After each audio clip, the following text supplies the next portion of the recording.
Pozdravljeni vsi, ki spremljate naš kanal Neokvirjeno. Danes bomo razbijali okvirje z Igorjem Plohlom, ki prihaja iz vasi Vičanci v Slovenskih Goricah. Igor se je s šolo prvič srečal pri Veliki nedelji, kasneje pa je šolanje nadaljeval na gimnaziji Ptuj. Leta 2003 je diplomiral iz geografije in sociologije na Pedagoški fakulteti v Mariboru. Pripravništvo je opravil na osnovni šoli Bojana Igliha v Mariboru, kasneje je poučeval na osnovni šoli Cankova na Goričkem. 25. julija 2008 si je pri padcu z lestve poškodoval hrbtenico in postal paraplegik. Po resničnih dogodkih je napisal prvo kratko sodobno pravljico za otroke Levrogi, sreča v nesreči. Ilustracije pa so prispevali njegovi bivši učenci. V letu 2014 je na Filozofski fakulteti Maribor pridobil naziv magister znanosti iz geografije. Danes dela kot profesor geografije in sociologije v bolnišnični šoli, ki je podružnična šola osnovne šole Bojana Igliha in deluje na kliniki za pediatrijo Univerzitetnega kliničnega centra Maribor. Živi v Lenartu, poleg službe literarno ustvarja in veliko energije posveča ozaveščanju otrok in mladostnikov o posledicah poškodbe hrbtenjače in invalidnosti. Igor, lep pozdrav, hvala, da si se odzval na povabilo. Lep pozdrav, sem vesel, hvala tebi za vabilo. Če začnemo najprej prvo vprašanje, ki ga verjetno pogosto srečujemo, naj povem, mislim, da se na kameri vidi oba sva na vozičkih. Zakaj nisi upokojen, zakaj še delaš? Ja, takrat, ko sem bil na invalidski komisiji, so me vprašali, oziroma so mi pravzaprav na nek način kar direktno predlagali, da bi bilo najbolj smiselno, če bi se v celoti invalidsko upokojil, pa sem to zavrnil. In sicer sem že takrat povedal, da mi je moj bivši ravnatelj na osnovni šoli Bojana Igliha obljubil, da mi bo po nesreči pomagal, stal ob strani in da mi bo poskušal, po domače povedano, zrihtati službo. In jaz sem to na invalidski komisiji povedal sem tudi, da imam možnost opravljati potem poklicno in zaposlitveno rehabilitacijo na tej osnovni šoli in da pravzaprav se ne želim v celoti invalidsko upokojiti, da želim delati vsaj za polovični delovni čas. To pa tudi zaradi finančnih razlogov. Jaz sem se ponesrečil zelo zgodaj v svoji delovni karieri, kar pomeni, da bi meni višino invalidske pokojnine izračunali glede na oddelano delovno dobo, kar pa vemo, da je bilo takrat mogoče enih 5 let in bi bila moja invalidska penzija dejansko zelo, zelo nizka, tako da bi od tistega zelo, zelo težko živel. In nisem želel životariti, istočasno sem pa kot človek, želim biti kreativen, želim dati tudi nekaj družbi nazaj, želim nenazadnje tudi kvalitetno živeti, tako da ni bilo dosti debate, absolutno sem se želel zaposliti. To pomeni, to bi bila zelo velika napaka, če bi se upokojil takrat, kajti moram se ti opravičiti, pred sabo imam listek del, ki si jih napisal in naj povem, da sem si vzel premali listek, ni mi vse šlo na eno stran. Tako da si kar zelo, zelo deloven ob službi. In če se vrneva nazaj na sam začetek, poškodba, padec z lestve, kako si se potem soočil s tem dejstvom? Jaz sem ostal v avto, ti si padel z lestve, kakšni so bili prvi občutki, tiste prve situacije potem po poškodbi? Ja, tisto so bili zagotovo najhujši trenutki v mojem življenju, sploh takrat po prvi operaciji, ko mi je zdravnik zelo jasno povedal, da je hrbtenjača izjemno hudo poškodovana, da je 12-prstno vretence zdrobljeno, da so se delci zlomljene kosti zarili v samo hrbtenjačo in da po njegovem mnenju ni pravzaprav več nobenih možnosti, da bi še lahko kadarkoli hodil. Tako da so bili tisti prvi tedni na intenzivni negi v mariborski bolnišnici izjemno hudi. Hudi zaradi neznosnih nevropatskih bolečin, ki so se takrat začele, hudi pa predvsem seveda tudi zaradi tega, ker se je bilo treba soočiti z čisto nekimi novimi življenjskimi okoliščinami. Potem so me po enem mesecu premestili v Sočo, kjer se je začela klasična rehabilitacija po poškodbi hrbtenjače. No, hrbtenica je pa bila tako hudo poškodovana, da so se morali čez pol leta znova odločiti za operacijo hrbtenice.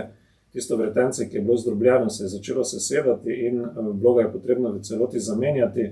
To pomeni, da je potem čez pol leta po nesreči sledila še druga operacija hrbtenice, kjer so mi morali hrbtenico fiksirati z prednje trebušne strani, kar pomeni, da so mi vstavili na to mesto zdrobljenega vretenca en kovinski vložek, da so stabilizirali dokončno to hrbtenico. Potem sem se spet vrnil v Sočo na dokončno rehabilitacijo, tako da je sama rehabilitacija po nesreči trajala 8 mesecev, vsaj tisti uradni bolnišnični del. V resnici pa sama rehabilitacija po taki poškodbi traja leta. Ti se moraš naučiti z invalidnostjo živeti, moraš naučiti nekako sprejeti omejitve, s katerimi je treba živeti. Poleg tega si je potrebno prilagoditi domače bivalno okolje. Jaz sem recimo ostal tudi brez zaposlitve, takrat po nesreči, to pomeni, da sem moral opraviti še zaposlitveno in poklicno rehabilitacijo in vse to se je vleklo potem še kar nekaj časa. Kot sem dejal na začetku, prihajaš iz Velike Nedelje.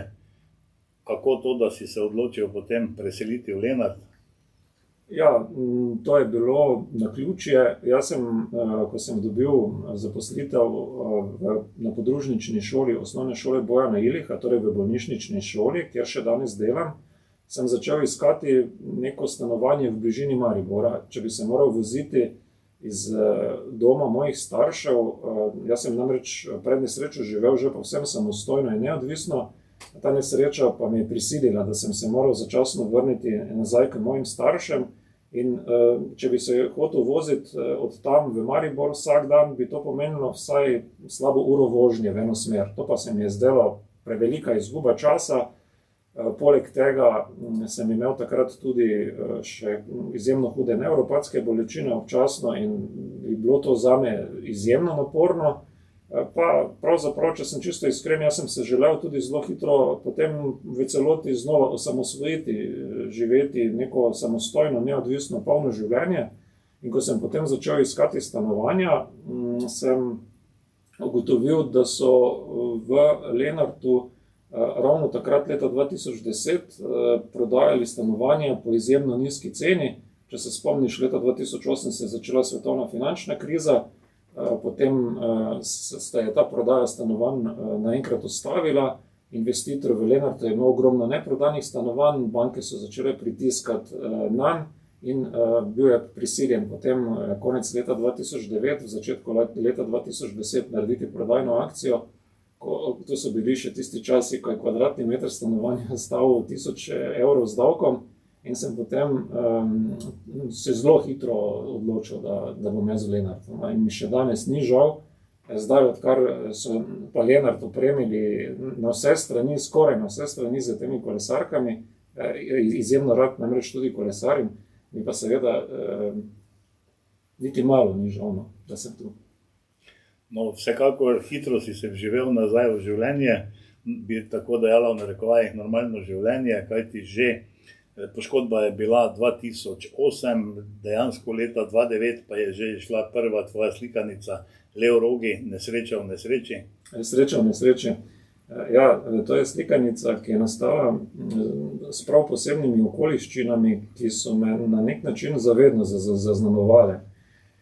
Moji bivši učenci na osnovni šoli Bojana Iliha so zame pripravili dobrodelno prireditev in ker sem se jim želel zahvaliti za to, kar so storili zame, istočasno pa sem želel tudi odgovoriti na mnoga vprašanja, ki se bi jim verjetno pojavila, ko bi me prvič videli na invalidskem vozičku, sem jim nekako želel odgovoriti na vsa ta vprašanja, recimo, kako si želim živeti kljub invalidnosti, ali želim še naprej opravljati svoj poklic in podobno. In tako sem nekaj dni pred to dobrodelno prireditvijo doma napisal pravljico z naslovom Lev Rogi, če Rogi prebereš nazaj, dobiš Igor. Sreča v nesreči pa zaradi tega, ker sem po naravi optimist in ker lahko tudi v kakšni nesreči najdeš marsikaj srečnega. No in tako sem potem to pravljico na tej dobrodelni prireditvi prebral Na nje je bil en takšen izjemno lep, čustven odziv.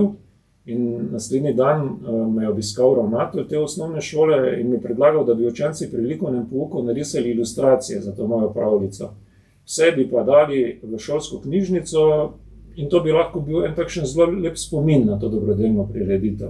No, v resnici je pa potem te moje ilustracije, te otroške ilustracije in pa to mojo pravljico videla moja prijateljica Lučka Zorko, pesnica, in ona se je odločila, da jih pokaže na mariborski založbi Pivec, torej direktorici založbe Pivec Mileni Pivec, in ona se je v nekem navdihu trenutnem odločila, da bo pa ona kar to slikanico izdala, ne, brez skoraj da kakršnih koli, mislim, da ni bilo prav nobenih popravkov v besedilo. Rekla je, ne, naredili bomo takšno, kot je nastala takrat na tej dobrodelni prireditvi. Otroške ilustracije so čudovite, kar sije iz njih neki pozitivizem, neka ljubezen, in to je potem išlo kar hitro po tej dobrodelni prireditvi. Dobrodelna prireditev se je zgodila v začetku marca leta 2009, torej skoraj da točno za moj 30. rojstni dan. V jeseni, mislim, da septembra, oktobra, je pa potem ta slikanica že išla. In išla je v celoti v dobrodelni namen. Založba Pivec se je odločila, da bo ves izkupiček od prodaje namenila meni za rehabilitacijo. Jaz sem se pa odločil, da polovico tega izkupička podarim oddelku otroške bolnišnice v Soči, ker so otroci prispevali ilustracije in ker se mi je zdelo, da je prav, da imajo tudi neki otroci nekaj od tega. Ne vem, če sva se kdaj pogovarjala, v glavnem s to tvojo prvo slikanico sem se pa jaz srečal na delovni terapiji leta 2010 v Soči, ko sem bil jaz po bolezni na terapiji, in takrat so nam rekli, preberite si to Igorjevo knjigo, tu je en dokaz, kako je treba po rehabilitaciji normalno zaživeti. Seveda ta slikanica ni bila konec tvojega ustvarjanja. Potem, kaj hitro, leta 2012 je izšel tvoj avtobiografski roman, ki je leta 2016 doživel ponatis z naslovom Ne domišljaj si, klicaje na koncu. Pa te bom vprašal drugače, ko ti rečem Uri Sočana, kaj najprej pomisliš? Ja, najprej pomislim na neznosne nevropatske bolečine, ki so me spremljale tisto leto ob tej nesreči. Torej, te bolečine so bile res nepredstavljive. Bili so trenutki zvečer, posebej zvečer pred spanjem, recimo, ko so se tako stopnjevale na lestvici od 1 do 10 za 9,5, ne vem, samo še mogoče pol stopnje bi manjkalo, pa bi padel v nezavest zaradi bolečin. Tudi tablete niso kaj dosti pomagale, torej to so bili res peklenski trenutki in ljudje, ki ne poznajo nevropatskih bolečin, so lahko kar hvaležni, da niso nikoli imeli priložnosti in tudi upam, da nikoli ne bodo imeli priložnosti izkusiti takšnih nevropatskih bolečinskih krčev, kot sem jih imel jaz. Nažalost, te terapije v Soči, kar se bolečine tiče, niso bile uspešne.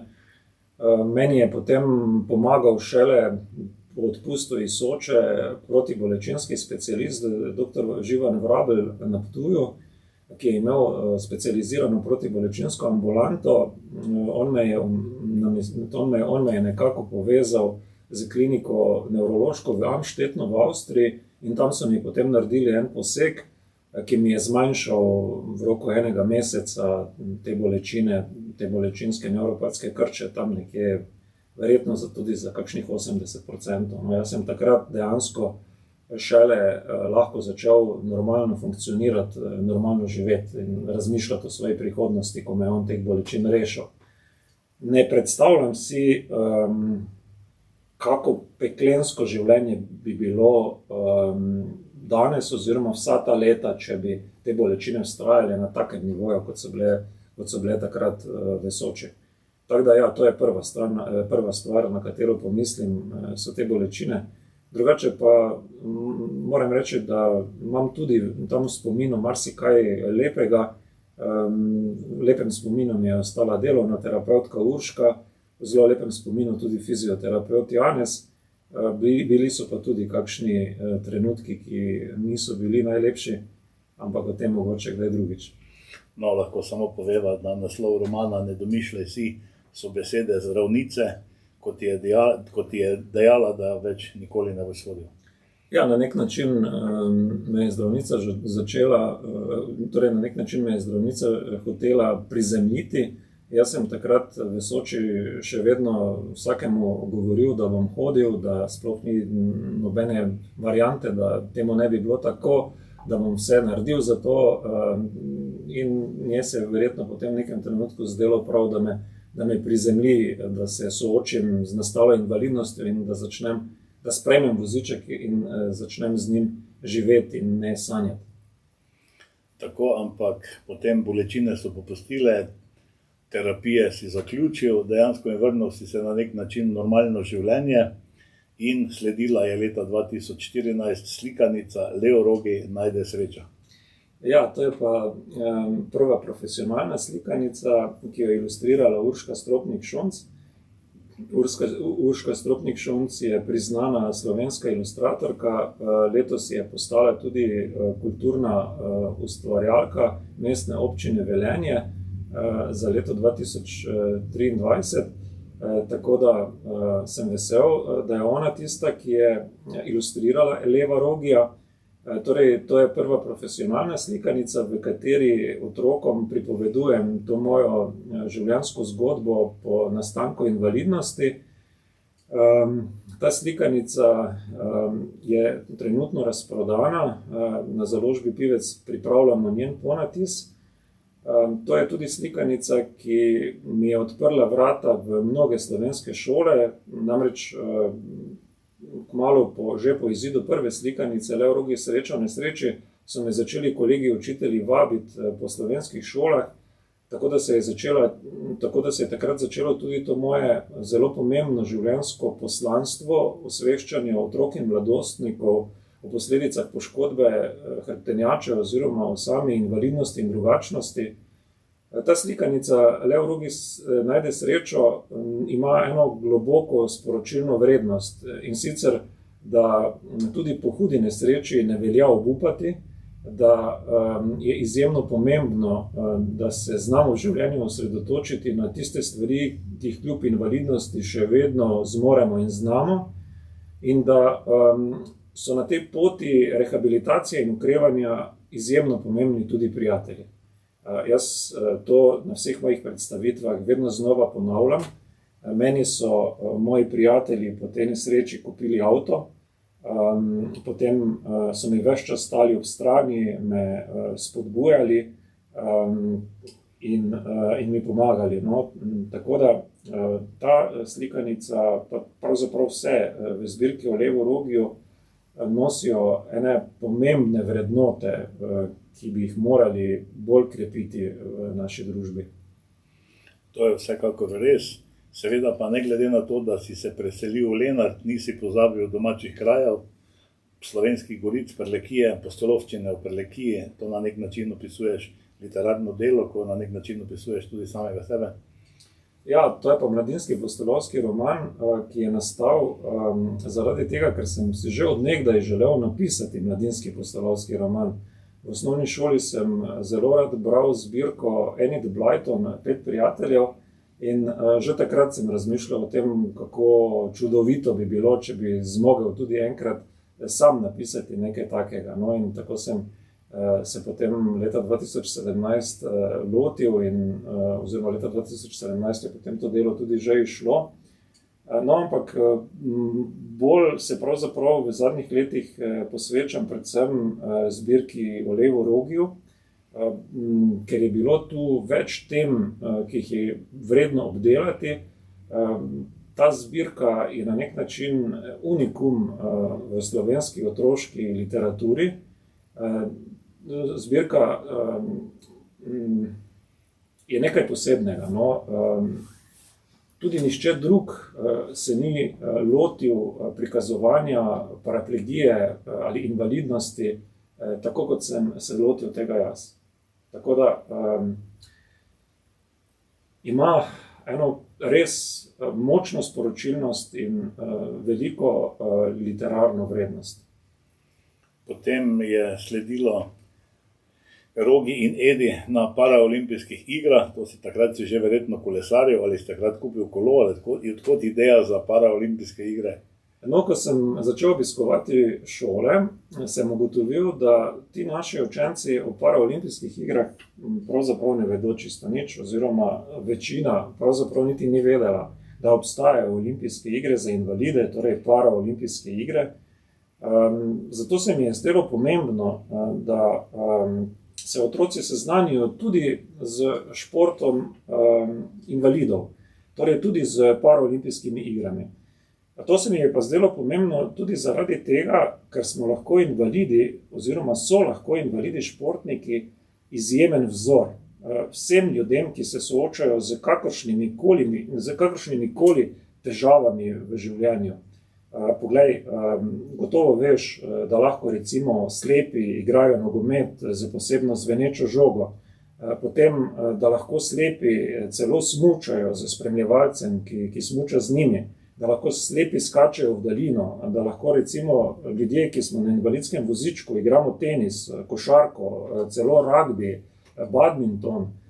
Torej, da se je kljub invalidnosti mogoče ukvarjati številnimi športi in da smo lahko z tega zornega kota mnogi slovenski invalidi vsem drugim, ki se mogoče v življenju ne soočajo z invalidnostjo, pa imajo neke druge težave, lahko tudi kakšne duševne in podobno, da smo pravzaprav lahko veliki motivatorji, ne? Na mojih predstavitvah po šolah velikokrat izpostavim Darka Đurića, pokažem kakšno njegovo sliko, otrokom predstavim njegovo življenjsko zgodbo in vedno znova ostanejo odprtih ust, oziroma vedno znova se jih takšne zgodbe dotaknejo in dajo misliti, ne. Res pa je, da sem pravzaprav že takrat pred letom 2018 sem začel tudi sam kolesariti. Imam kolo na ročni pogon, torej handbike. To kolo mi je vrnilo ogromno svobode. Jaz sem kolesaril že pred to mojo usodno nesrečo, zdaj pa pravzaprav kolesarim še veliko, veliko raje kot prej. Z invalidskim vozičkom se veliko gibljem v notranjih prostorih, torej v službi sem v notranjih zaprtih prostorih, doma sem v bloku v notranjih zaprtih prostorih. Kolo mi pa omogoča vrnitev v naravo, na zrak, v veter, v laseh in podobno. Tako da ljubim kolesarjenje in imam po novem tudi električno kolo, tako da kolesarim še toliko raje. No, vsekakor za vse tiste iz Lenarta verjetno poznate Igorja, kajti ta njegova zastavica je vidna marsikomu ob lepih dnevih popoldan, dokaj hitro ob sobotah tudi dopoldan, širom Slovenskih goric te lahko srečujemo. Ampak premagal si še potem eno oviro. Marsikdo misli, da invalidi ne moremo potovati, to si dokazal ti, ko si se odpravil v Afriko in seveda sledila je tudi knjiga Lev Rogi v Afriki.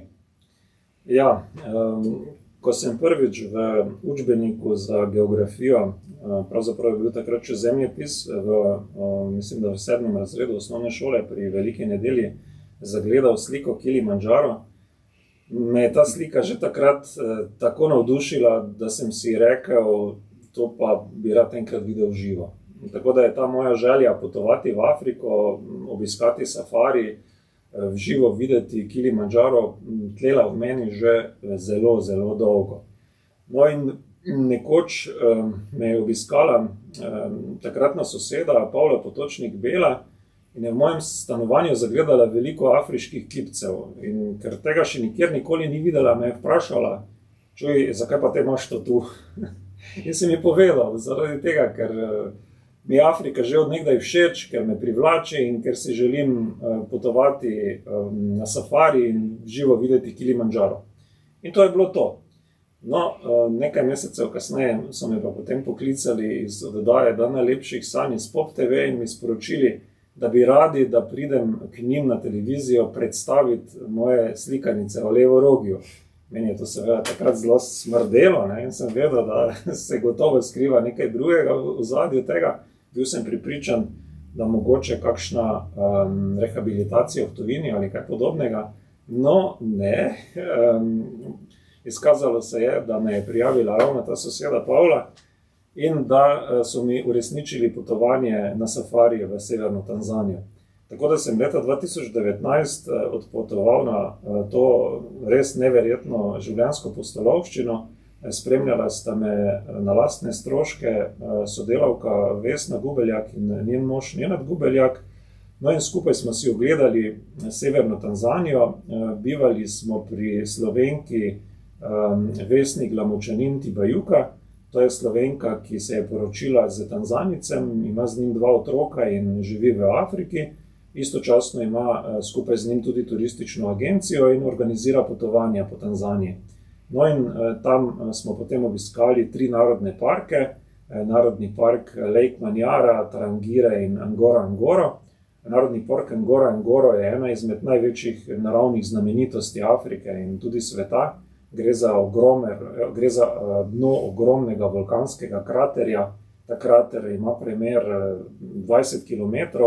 Na njegovem dnu, ki je danes zaradi erozije čisto uravnano, se pa pase, mislim, da 20.000 velikih afriških živali.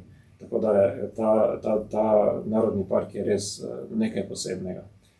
Obiskali smo pa tudi masajsko vas, Olpopongi, se srečali s številnimi Masaji, spoznali njihov način življenja, bivali med njimi, kurili taborni ogenj in opazovali neverjetne, fantastične zvezde.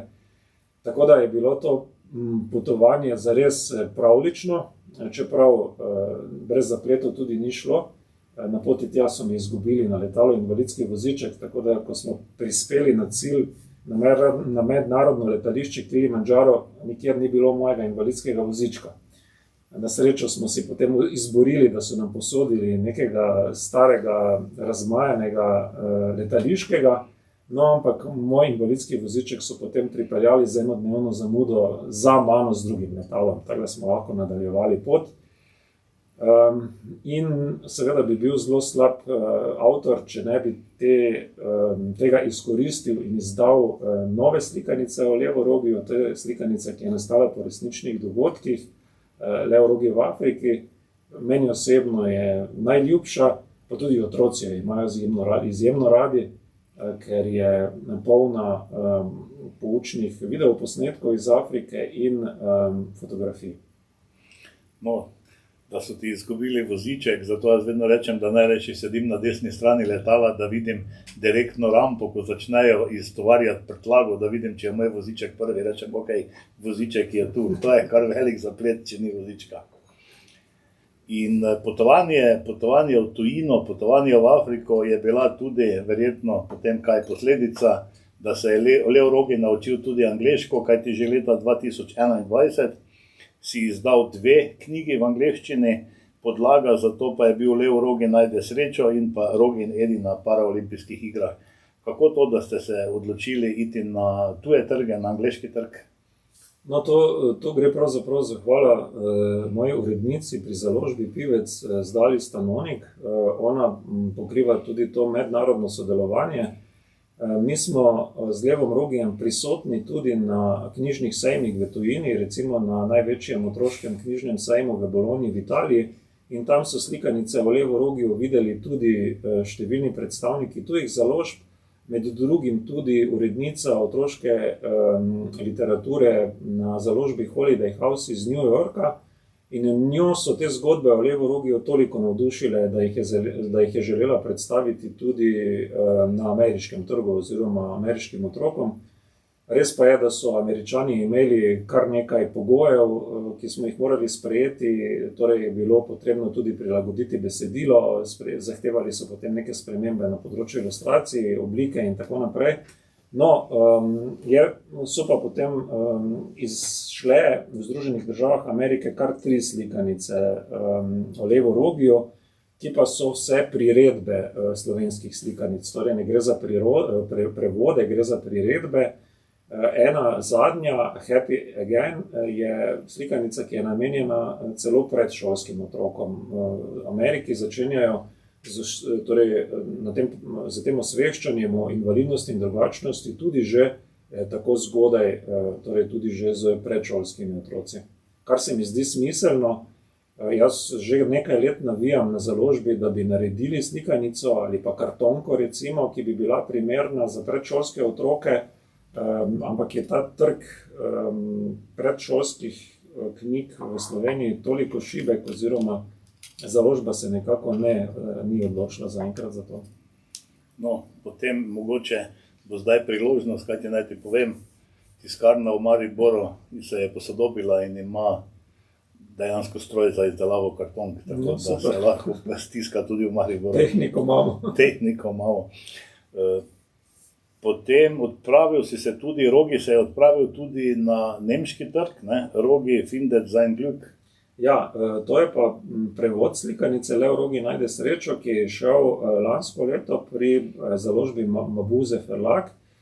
To je nemška založba, ki se ukvarja specializirano z izdajo, torej z izdajami, bomo rekla, posebne literature, torej literature, ki osvešča o boleznih, invalidnosti, drugačnosti in podobno.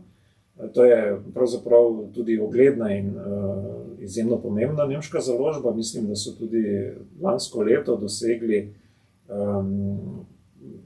najpomembnejše priznanje nemških založnikov, če se ne motim. No in oni so to slikanico opremili tudi potem še z besedo, torej z spremno besedo zdravnice, ki spregovori o poškodbah hrbtenjače, z spremno besedo psihologinje, ki spregovori o tem, kako pomagati nekomu, sploh recimo mladoletniku, otroku, ki se znajde na invalidskem vozičku, tako da ima gotovo tudi terapevtski pomen in namen. Zanima me ta knjiga Brezzobi tiger, tu pa ne vem, je to dejansko, ki je tudi šla v angleščini, ta zmaj svetin, ko ima več glav, vsaka glava razmišlja drugače, kaj tu si napovedal nakup stavbe na Litijski, kot dela slovenska vlada, ali gre zgolj za pravljico? Ja, tu pravzaprav gre za pravljico v osnovi, ampak ima svoj pomen in namen. Ta slikanica Brezzobi tiger je nastala po naročilu Državnega sveta Republike Slovenije. Name so se obrnili predstavniki Državnega sveta, zato da bi otrokom predstavili moč argumentiranega ugovora. Državni svet nima neke pomembne funkcije, torej naš slovenski parlament je dvodomen. Zbor in Državni svet. Državni zbor je tisti, ki sprejema zakonodajo, Državni svet pa pravzaprav nima neke politične moči. Njegova najpomembnejša moč je to, da izglasuje veto ali ugovor in da argumentirano ugovarja recimo nekemu sprejetemu zakonu. Tako da je bila naloga, kako otrokom predstaviti to moč argumentiranega ugovora, kar zahtevna, in plod tega mojega sodelovanja je potem nastanek te slikanice Brezzobi tiger. Tako da je ta slikanica izšla tudi v angleškem jeziku in sicer jo uporabljajo danes kot protokolarna darila tujim veleposlanikom in poslanikom, ki obiščejo Državni svet Republike Slovenije. Tako, potem prav namerno sem pa pustil Lev Rogi premaguje ovire za konec, kajti tu pa je dejansko tvoje glavno poslanstvo ozaveščanje o ovirah, s katerimi se srečujemo invalidi. Tu so klančine, parkiranje. Kako pa je ta slikanica nastala? Ja, ta slikanica je tudi hodila z mano v glavi že leta, odkar hodim po šolah. Zelo hitro, ko sem začel otroke osveščati o invalidnosti in pomenu invalidskih parkirnih mest, klančin in znižanj na pločnikih, sem ugotovil, da se otroci teh težav, s katerimi se soočamo, gibalno ovirani ljudje, ne zavedajo.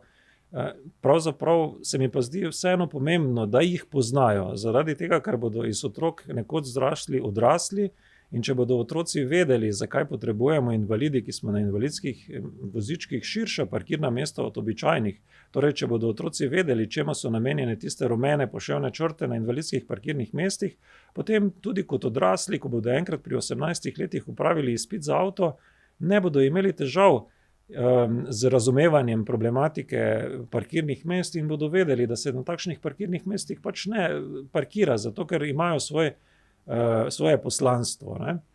Prav tako sem želel osveščati tudi o pomenu znižanj na pločnikih. Še vedno imamo v slovenskih mestih ogromno težav z to infrastrukturo, ki ni prilagojena invalidom. V Sloveniji imamo 212 občin, status občina po meri invalidov pa jih ima, ne vem, mogoče slabih 40 ali nekaj takega, ne vem, kakšna je zadnja številka, torej zelo, zelo malo. In je na tem področju potrebno še ogromno dela. Velikokrat se te arhitektonske ovire odpravljajo tudi, bova rekla, na hitro, s premalo tehtnim premislekom in so potem narejena zelo površno in so pravzaprav slabo funkcionalna. Zato smo z namenom osveščanja za to slikanico posneli tudi kar nekaj poučnih videoposnetkov, ki osveščajo otroke in odrasle o tem, zakaj je potrebno odpravljati arhitektonske ovire, zakaj je potrebno delati na tem področju. No, tu si delal precej tudi teh predavanj, obiskuješ osnovne šole, predstavljaš, kakšno je življenje invalidov in seveda tudi o teh ovirah, da pač mlade vzgajaš. Kako ti mladi prisluhnejo, jih zanima ali koliko so seznanjeni s tem? Misliš, da bo v prihodnosti boljše, kar se tiče tega? No, jaz moram reči, da sem do zdaj opravil že, jaz mislim, da sem zelo blizu 300 predstavitev oziroma 300 nastopov po slovenskih vrtcih, osnovnih, srednjih in drugih šolah ter drugih institucijah. Res pa je, da prva leta nisem vodil podrobne statistiko obiska po šolah vodim od leta 2012 in na tem seznamu je, mislim, da zdaj že 250 nastopov. No, jaz s pozornostjo pravzaprav nikoli nimam težav. Torej, otroci mi prisluhnejo že zaradi tega, ker sem nekoliko drugačen od njihovih učiteljev in obiskovalcev na šoli, ker pač pridem z invalidskim vozičkom pred njih, ker jih zanima, zakaj sem na invalidskem vozičku, ker sem po poklicu tudi pedagog in vem, kako stvari pripraviti na način, da bodo otrokom zanimive, poučne, da mi bodo prisluhnili. Potem so moje predstavitve vedno multimedijske, torej uporabljam predstavitev v PowerPointu, uporabljam poučne videoposnetke, otroke potem vedno nagovorim tudi preko moje osebne življenjske zgodbe in pokažem veliko fotografij. Tako da jih ta zgodba zelo pritegne. Da so pa, torej, da te moje slikanice o Levorogiju v resnici osveščajo in da imajo svoje poslanstvo, pa kaže tudi število izposojenih knjig. Jaz sem med slovenskimi avtorji, mislim, da sem bil na lanskem mestu med slovenskimi avtorji na 120. mestu po izposoji ali nekaj takega, torej kar visoko. Moje knjige so bile izposojene lansko leto, mislim, da 2700-krat, kar glede na to, da sem amaterski avtor, da nisem širše poznan v Sloveniji, je, mislim, da kar lep uspeh. Nedavno tudi sem govoril z strokovnjakinjo na tem področju, Majo Logar, to je vodja oddelka za otroško literaturo v Mariborski knjižnici, ki dobro pozna vse slikanice o Levorogiju in ki mi je povedala veliko pohvalnega na njihov račun. No, torej, da so res unikum, da so polne enih pomembnih vrednot, ki bi jih morali krepiti v družbi in da seveda opravljajo svoj namen, torej, da res osveščajo. Dejal si, da Levorogi premaguje ovire, tudi prikazuje parkiranje, kako je težko parkirati na invalidnih mestih, pa me zanima, če so te mogoče s tovarne BMW že kontaktirali, da bi bila to priloga novim BMW-jem. Ja, to bi bilo fantastično, samo meni so pa dvomim, da me kadarkoli bodo. Ja, ta problematika invalidskih parkirnih mest, kljub vsemu osveščanju, nikoli ne zamre, torej je vedno znova aktualna. Je pa res, da se tudi na tem področju, vsaj meni se tako zdi, stvari izboljšujejo. Mislim, da je svoje opravila tudi zakonodaja. Noben novi trgovski center, nobena sodobna zgradba, ki je namenjena javnosti, ni brez parkirnih mest za invalide. Torej, vedno več je tudi recimo invalidskih stranišč. Tako da stvari gredo na bolje. Gredo, ampak počasi. Motijo me tudi torej te druge ovire, ki pa ostajajo v glavi ljudi. Nažalost, živimo v družbi, kjer je še vedno prisotnih veliko predsodkov. To so tudi predsodki, ki so povezani z invalidnostjo. Marsikdo gleda na invalide kot na usmiljenje vredne, torej kot na nekoga, ki ga je treba nenehno pomilovati, kot na ljudi, ki živijo na socialnem robu, ki živijo družbi in državi v breme. Sam z svojim delom razbijam te stereotipe, pa ne samo jaz, tukaj si tudi ti, ki si izjemno uspešen na svojem delovnem področju, in mnogi drugi slovenski invalidi, ki dokazujejo, da marsikaj zmoremo in da smo lahko tudi marsikomu vzgled. To je zagotovo res in jaz tudi trdim, da invalidi, vsaj nekatere, mislim, da upam vsaj, da midva ne sodimo med njih, ne, imajo ravno težave z družbo, ravno s tem, ker si v glavi niso razčistili in se niso sprijaznili, da so invalide. Niso sprejeli svoje invalidnosti. Se mi zdi, da je kar nekaj teh težav tudi imamo invalidi sami sabo. Ja, veš, jaz pravzaprav na sebe v prvi vrsti niti ne gledam kot invalida. Jaz pri sebi velikokrat to invalidnost na nek način tudi odmislim, se z njo ne obremenjujem. Ni mi tako zelo pomembna neka pojavnost, da bi bil zaradi tega, ker sem pač na invalidskem vozičku zafrustriran. Tudi po domače povedano mi povsem dol visi, ko vidim koga, da obrača glavo za mano ali pa da ima kakšen komentar. Tako da se z lastno invalidnostjo ne ukvarjam kaj dosti.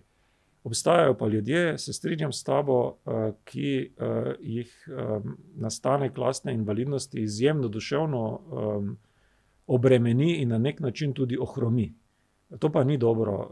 To je ovira v lastni glavi, ki te lahko zelo močno ovira. Tako bomo rekli v privatnem življenju, kot tudi v nekem poslovnem, delovnem življenju. To je res, mislim, da ti se verjetno niti nimaš od časa obremenjevati s vsemi drugimi, glede na seznam, ki sva ga predelala, koliko slikanic in knjig si izdal, pa tudi kolikokrat te srečamo na kolesu. Koliko kilometrov prevoziš letno s kolesom? Nisem jih naredil 1500, torej ne ekstremno veliko, ampak veliko. Torej jaz ne kolesarim zato, da bi nabiral kilometre, ampak res zato, da uživam v naravi. Na kolesu se izjemno sprostim. Zelo sem vesel, ko se mi kdo od prijateljev pridruži, ko damo kolo v prtljažnik in se odpeljemo v Avstrijo ali pa v Italijo, v Nemčijo, kamorkoli drugam na kolesarjenje. Tako da mi to res veliko pomeni. In nedavno nazaj sem naročil novo kolo, tako da komaj čakam, da pride in da ga sprobam. To bo tudi električno? Ja, to bo tudi električno. Pač Slovenske gorice so zelo razgibane in ko sem recimo kolesaril v družbi, so me morali kolesarji, ki kolesarijo na običajnih kolesih, običajno nekje na vrhu kakšnega griča čakati, ker nisem imel v rokah toliko moči, da bi lahko z tako hitrostjo kot oni kolesaril z njimi. In mi je bilo vedno malo nerodno, ne. Nisem se počutil dobro, ker pač potem na vsakem večjem bregu nekdo zaradi mene stoji. Tako da mi ta elektrika pomaga predvsem, da lažje kolesarim z običajnimi kolesarji, pa tudi, da ne preobremenim lastnega telesa, lastnega ramenskega obroča in da lahko pravzaprav vsak dan kolesarim, ne. Takrat, ko še nisem imel elektrike, na mojem čisto prvem kolesu, sploh če sem prvi dan naredil več kilometrov, potem drugi dan skoraj nisem mogel kolesariti, ker so me toliko roke bolele, da ni bil užitek. Zdaj s tem kolesom je pa vsak dan užitek. Tako da elektrika vsekakor pomaga, tudi pri kolesarjenju. Pomaga. Kako pa naprej? Zaseden si zelo, ker veliko delaš, služba, kolesarjenje, literarno ustvarjanje. Ja, verjetno tudi lahko pričakujemo kaj novega v kratkem. Zdaj, zadnji 2 leti sem se izobraževal, in sicer na Javnem skladu za kulturne dejavnosti v Ljubljani. Sem pri Tatjani Plevnik obiskoval literarne delavnice kratke zgodbe. Dolgoročno mi je v sebi velika želja, imam v sebi veliko željo napisati zbirko kratkih zgodb. Drugače, zdaj v kratkem pa bomo izdali novo slikanico o Levorogiju, to bo zaenkrat zadnja slikanica v zbirki, nastaja pa na pobudo predsednika Zveze paraplegikov Slovenije, Daneta Kastelica. On je namreč želel, da bi otrokom predstavili pomen društev za nekoga, ki se mu zgodi poškodba hrbtenjače oziroma invalidnost.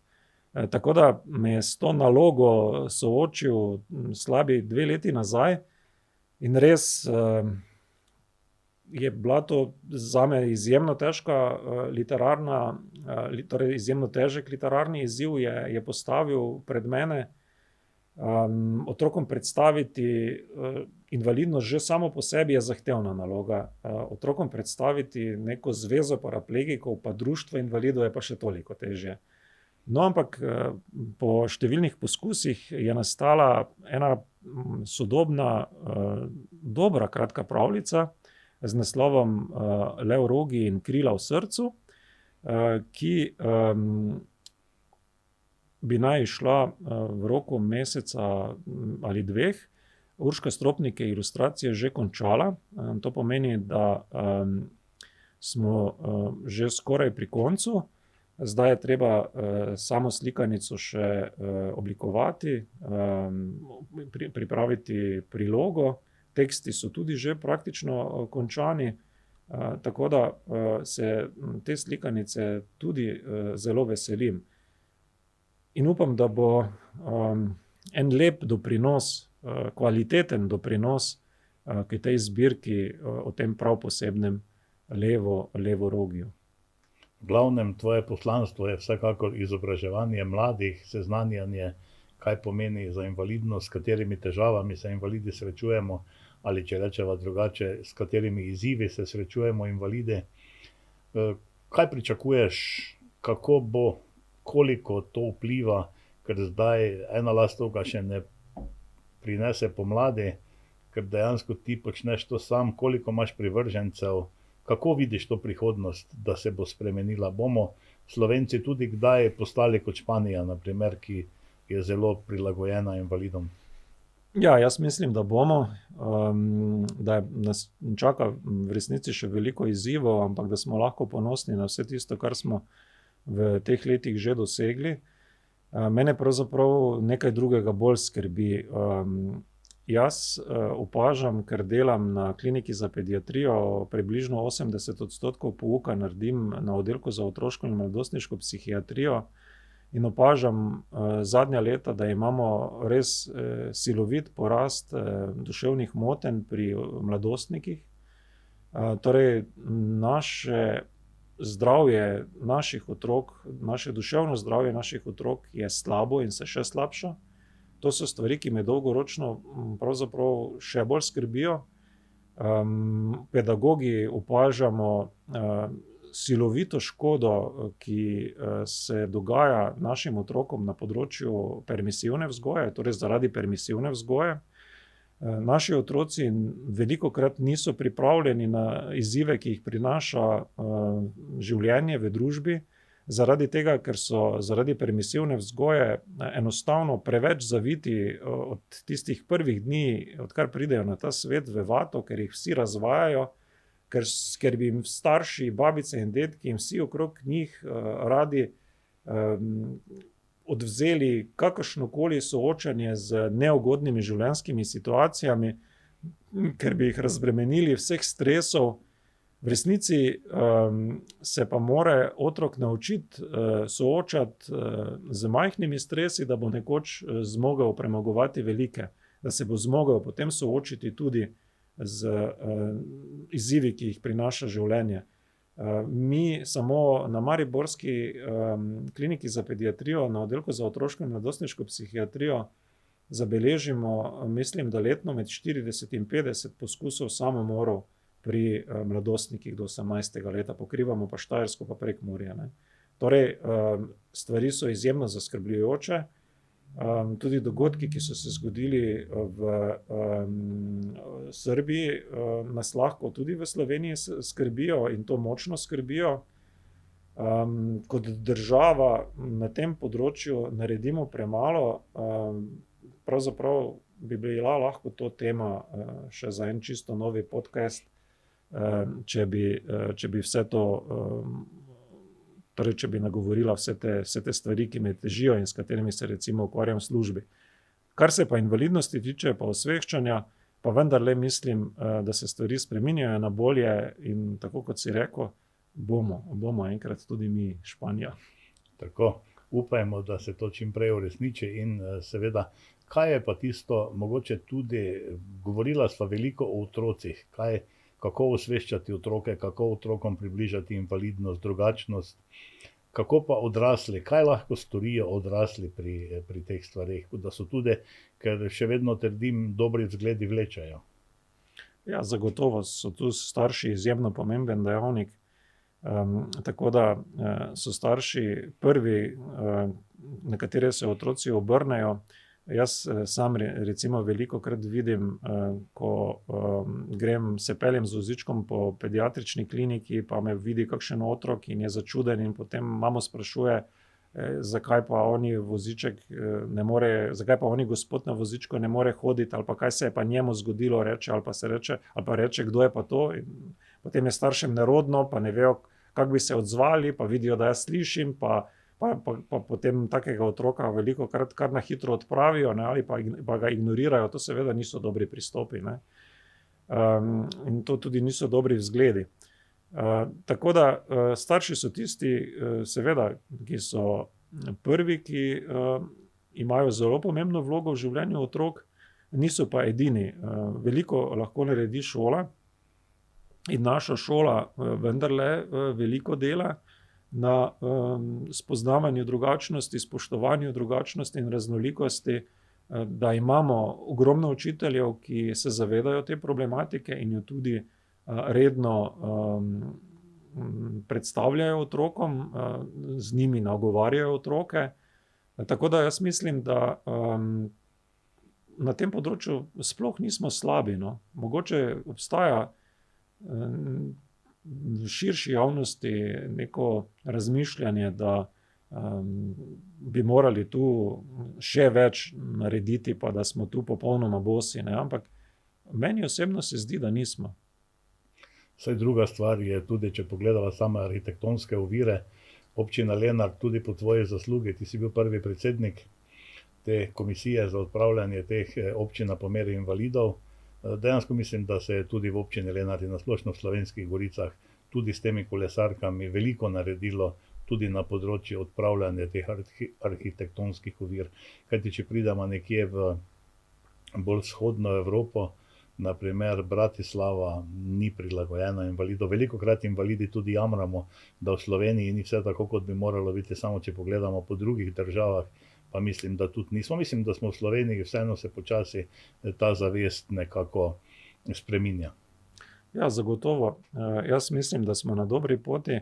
Na dobri poti smo pa velikokrat zaradi nas invalidov samih, ki se danes upamo izpostaviti, ki nas ni sram invalidskega vozička, ki smo se pripravljeni boriti za pravice, ki nam pripadajo, ki smo pripravljeni delati na področju osveščanja javnosti in tudi otrok, in ki pravzaprav živimo, bomo rekli, neko normalno življenje, nismo zaradi lastne invalidnosti obsojeni na propad in depresijo in življenje med štirimi stenami, torej tudi zaradi nas invalidov. Tako, mislim, da sva kar predelala področje invalidnosti, kaj ti naj rečem za konec, še veliko popisanih listov s tvojimi literarnimi deli in seveda veliko srečnih, varnih kilometrov z novim kolesom in ponovno te vabim v naš studio, ko bo novi Rogi spet zagledal luč sveta. Tokrat pa vam, drage gledalke in gledalci, hvala za pozornost, Igor, tebi pa hvala za obisk. Najlepša hvala za vabilo.